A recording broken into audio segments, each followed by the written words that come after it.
बिहार की राजनीति में इस समय लगातार वक्फ संशोधन बिल पे सवाल उठ रहे हैं। वैसे तो एनडीए घटक दलों में बिहार के मुख्यमंत्री नीतीश कुमार और लोजपा रामविलास के राष्ट्रीय अध्यक्ष एवं केंद्रीय मंत्री चिराग पासवान को कई मुस्लिम संगठनों के द्वारा सवाल भी उठाए जा रहे हैं। लेकिन इसी बीच केंद्रीय मंत्री चिराग पासवान के द्वारा वक्फ संशोधन बिल पे बड़ा बयान दिया गया।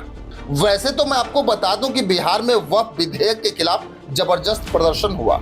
All India Muslim personal law board ने पटना में महाधरना का आयोजन भी किया था। विधानसभा से लेकर सड़कों तक प्रदर्शन हुए। वैसे तो विभिन्न राजनीतिक दलों ने all India Muslim personal law के इस विरोध प्रदर्शन का समर्थन भी किया। वहीं संसद में पेश वक्फ विधेयक को वापस लेने की मांग की गई और मुख्यमंत्री नीतीश कुमार जैसे धर्मनिरपेक्ष नेताओं से विवादास्पद विधेयक के लिए उनके समर्थन पर पुनर्विचार करने का अनुरोध भी किया गया। वहीं तेजस्वी यादव ने यहां तक कहा कि उनकी पार्टी इस विधेयक का पुरजोर विरोध करेगी क्योंकि यह असंवैधानिक और तानाशाही प्रवृत्ति है। राजद नेता ने तो यहां तक कहा कि यह नागपुरिया विचारधारा से प्रेरित है। तेजस्वी यादव का इशारा आरएसएस की तरफ था, जिसका मुख्यालय महाराष्ट्र के नागपुर में है। तेजस्वी यादव ने सीएम नीतीश कुमार पे निशाना साधते हुए कहा कि कुछ लोग सत्ता के लालच के कारण विधेयक का समर्थन कर रहे हैं। वैसे तो इस विरोध प्रदर्शन में भीम आर्मी के संस्थापक चंद्रशेखर आजाद रावण उर्फ इंडियन यूनियन मुस्लिम लीग के सांसद टीटी मोहम्मद बशीर जैसे राज्य के बाहर के नेता भी शामिल हुए थे। लेकिन इसी बीच केंद्रीय मंत्री चिराग पासवान ने वक्फ विधेयक पे एक बड़ा बयान दिया। किस सदस्य उस समिति में मौजूद हैं, जेपीसी में मौजूद हैं, जितनी बातें आपको रखनी थी मौका सबको दिया गया। उसके बाद भी इस तरीके का माहौल बनाना, मतलब सोची समझी रणनीति के तहत विपक्ष के कई सांसद, कई नेता, कई दल ऐसे हैं जो ये माहौल बनाना चाह रहे हैं कि ये वक्फ संशोधन बिल जो है ये मुसलमानों के खिलाफ है।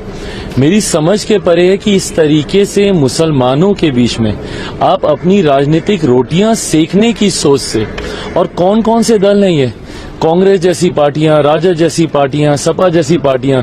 सच्चर कमेटी की रिपोर्ट 2006 में आई थी मुसलमानों के हालातों को बताती हुई।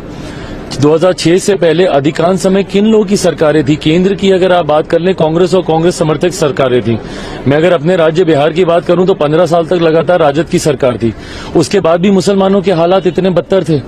और आज आप सबसे बड़े उनके मसीहा बनते हुए उनके बीच में ये भ्रम फैलाने का प्रयास कर रहे हैं कि वक्फ संशोधन में ऐसी चीजें कर दी गई हैं जिससे पता नहीं मुसलमानों का कितना अहित हो गया।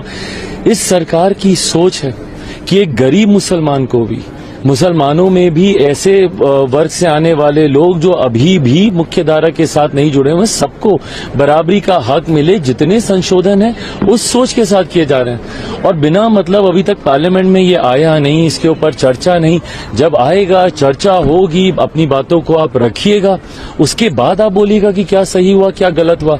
इन एंटीसिपेशन पहले से ही ये सारी बातें कर समाज के बीच में गलत संदेश देना, उनको भ्रमित करना, ये कतई उचित सारी चीजें राजनीतिक दृष्टि से की जा रही हैं। बिहार में चुनाव है, इसीलिए आज सबको मुसलमानों की वहां पे याद आ रही है।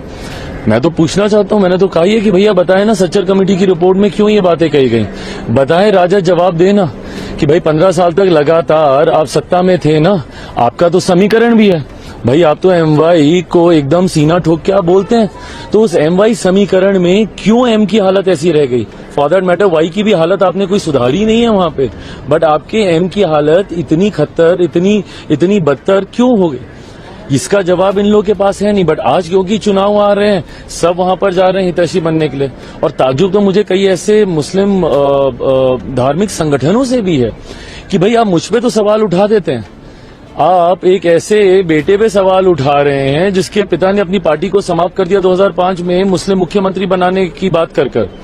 बट इन लोगों से आप सवाल नहीं पूछ रहे जो अपने आप को मुसलमानों का संरक्षक बोलते हुए, उनका हितैषी बोलते हुए, आज तक उन्होंने मुसलमानों को लूटने के अलावा, उनको अपना वोट बैंक बनाने के अलावा उन्होंने कोई काम नहीं किया। वहीं अगर देखा जाए तो विपक्षी नेताओं के द्वारा वक्फ संशोधन को मुस्लिम विरोधी बताया जा रहा है, तो वहीं केंद्रीय मंत्री चिराग पासवान के द्वारा वक्फ संशोधन बिल को मुस्लिमों के पक्ष में बताया जा रहा है।